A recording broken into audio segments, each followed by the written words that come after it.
라디오 땡땡 기도입니다. 이번 한 주간 신년 특별 새벽 기도회로 라디오 땡땡을 대체했습니다. 성도님들 중에 라디오 땡땡이 그립다고 하는 분이 계셔서 일단 계속하는 마음으로 오늘 여러분을 만나게 되었습니다. 그분이 그냥 인사치레로 하신 말씀을 제가 혹시 착각한 것은 아닌지, 그래서 다들 그만두기를 원하시는데 저만 혼자 이렇게 생각하는 것은 아닌지 모르겠습니다. 혹시 그렇다면 연락 주시기를 부탁드리겠습니다. 반복이 명인을 만들고 반복이 달인을 만듭니다. 그 반복의 시간을 견디지 못하면 대가가 될 수 없습니다. 오랜 반복이야말로 높은 경지에 이르는 길입니다. 그런 경지에 이른 이들은 긴급한 위기 상황에도 노련하게 대처할 수 있습니다. 2009년 1월 15일 뉴욕에 큰 사고가 있었습니다. 승객 155명을 태운 비행기 한 대가 이륙한 지 약 5분 만에 조류와 엔진의 충돌로 엔진이 정지되는 심각한 위기를 맞이하게 됩니다. 회항도 할 수 없는 상황이었습니다. 가까운 허드슨강으로 불시착하게 되었는데 놀랍게도 비행기가 물속으로 처박히지 않고 수면을 스치듯이 비행하며 멎었습니다. 덕분에 승객 전원이 무사히 구출되었습니다. 그 위급한 상황에서도 빠른 판단력과 비행 기술로 승객 전원을 살린 조종사가 화제가 되었다고 합니다. 알고 보니 그는 비행시간 1만 9천 시간을 기록한 베테랑이었습니다. 어느 분야의 경지에 오르기 위해서는 몸과 마음이 함께 훈련되어야 합니다. 먼저 자기 몸을 그렇게 만들어야 합니다. 마음도 함께 따라가 주어야 합니다. 열심히 연습하고 반복하는 것을 마음으로 즐겁게 받아들일 수 있어야 합니다. 어떤 일에 반복해서 흘린 땀은 결코 사라지지 않습니다. 시간이 가면서 더욱 깊은 곳에 축적되고 그 축적된 힘은 언젠가 훨훨 날아오르는 동력이 됩니다. 무당벌레가 밑둥에서 기어올라 나무 꼭대기에 이르면서 만들어진 그 튼튼한 날개로 하늘을 날아오르듯이 말입니다. 새해가 시작되었습니다. 그리고 9일이 지났습니다. 그런데 하는 일은 다 거기서 거기일 것입니다. 뭔가 완전히 새로운 일을 하게 된 분들은 적은 숫자일 것입니다. 대부분의 사람들은 지난해 연말과 동일한 일을 하고 있을 것입니다. 그런데 그 일을 잘해야 합니다. 최선을 다해서 열심히 해야 합니다. 지금 하는 일을 열심히 반복하는 것, 그것이 대가로 가는 길이기 때문입니다. 오늘 날마다 주께로 큐티 본문은 고린도후서 10장 12절에서 18절 말씀입니다. 신약성경 고린도후서 10장 12절에서 18절 말씀. 본문은 자랑에 대한 주제를 다루고 있습니다. 두 개의 자랑이 있는데 하나는 거짓 지도자들의 자랑이고 또 하나는 사도 바울의 자랑입니다. 둘 중에 어느 것이 진짜인지 분별하라는 것입니다. 그러면서 사도 바울은 자랑과 관련된 주제에 있어서 결론적으로 17절, 18절에서 이렇게 말합니다. 자랑하는 자는 주 안에서 자랑할지니라. 옳다 인정함을 받는 자는 자기를 칭찬하는 자가 아니요 오직 주께서 칭찬하시는 자니라. 바울은 자랑하는 것을 거부하지 않았습니다. 때로는 자랑을 해야 할 때가 있습니다. 문제는 자랑을 할 때 주 안에서 자랑을 해야 한다는 것입니다. 그렇다면 사랑하는 교회 여러분, 주 안에서 자랑한다는 말은 무슨 뜻일까요? 거짓 지도자들은 자신의 욕심을 충족시키고 사람들을 장악하기 위해 자신의 강함과 자신의 똑똑함을 자랑했습니다. 자신의 영향력을 확대하기 위해 바울은 깎아내리고 자신들을 높이며 자신들을 자랑했습니다. 그러나 주 안에서 하는 자랑은 자기 욕심을 충족시키기 위해 하는 자랑이 아닙니다. 자기를 희생하기 위해 하는 자랑입니다. 다른 사람을 장악하기 위해 하는 자랑이 아닙니다. 다른 사람을 섬기기 위해 하는 자랑입니다. 자기의 강함과 능력을 자랑하는 것이 아닙니다. 자기의 약함을 자랑함으로써 자신은 사람들의 관심에서 멀어지고 예수님이 사람들의 관심이 대상이 될 수 있도록 하는 것입니다.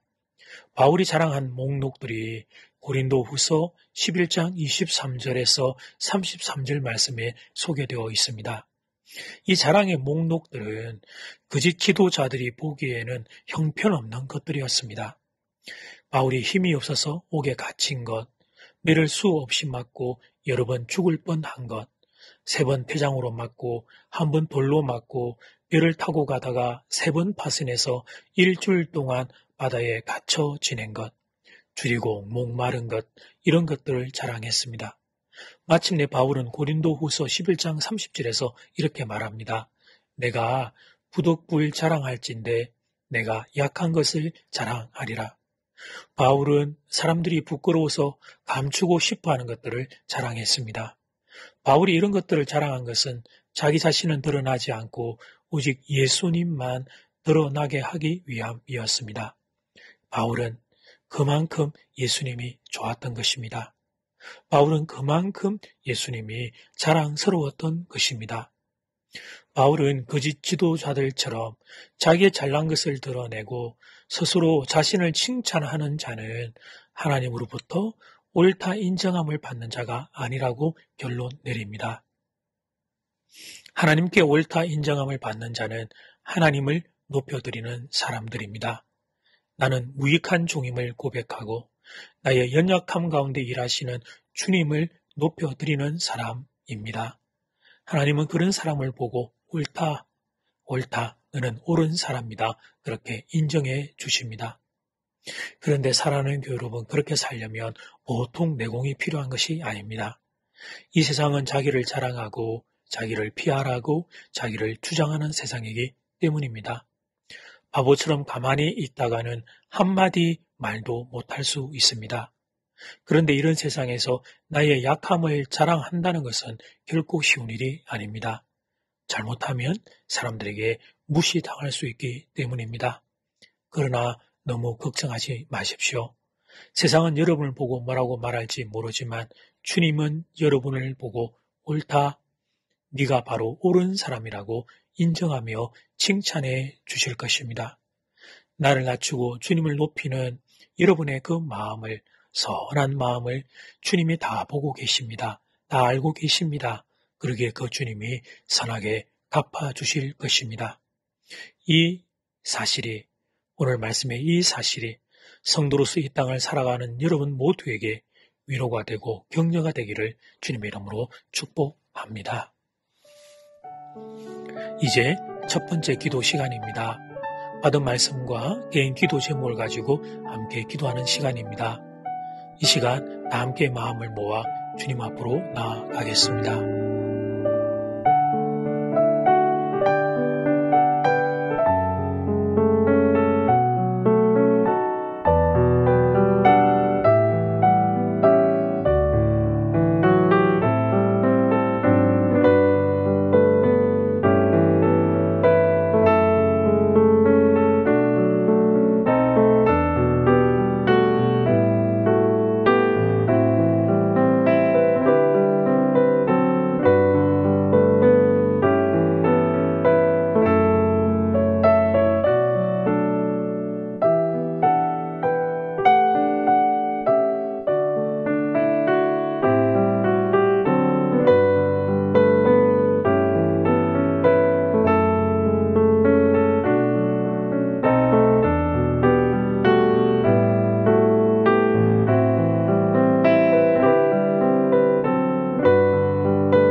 이제 두 번째 기도 시간입니다. 내 삶에 주님이 드러나기를 원합니다. 주님이 내 삶에서 더 많이 드러나기를 원합니다. 그리고 주님, 내일 주일 예배도 온라인 예배로 드리게 되었는데 주님 정말 죄송합니다. 우리를 불쌍히 여겨주시고 긍휼히 여겨주시옵소서. 우리 예배를 받아주시고 예배드리는 그 시간 하늘의 은혜를 부어주시옵소서. 이 시간 다 함께 마음을 모아 기도드리겠습니다.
거짓 지도자들의 자기 자랑이 아니라 사도 바울과 같은 자랑이 우리의 자랑이 될 수 있기를 바랍니다. 예수님이 너무 좋아서 예수님이 얼마나 크신 분인지 알아서 그 예수님을 자랑하고 그 예수님이 내 삶에서 더 많이 드러날 수 있기를 사모하고 꿈꾸는 인생, 우리가 그런 인생이 되기를 간절히 소원합니다. 주님, 내일 줄 예배를 온라인 예배로 드리게 되어 정말 죄송합니다. 우리를 불쌍히 여겨주시고 긍휼히 여겨 주시옵소서. 우리 예배를 받아주시고 내일 우리 예배 드리는 자리 위에 하늘 은혜 부어 주시옵소서. 예수님 이름으로 기도드립니다. 아멘. 이제는 각자 개인적으로 기도하시면 되겠습니다.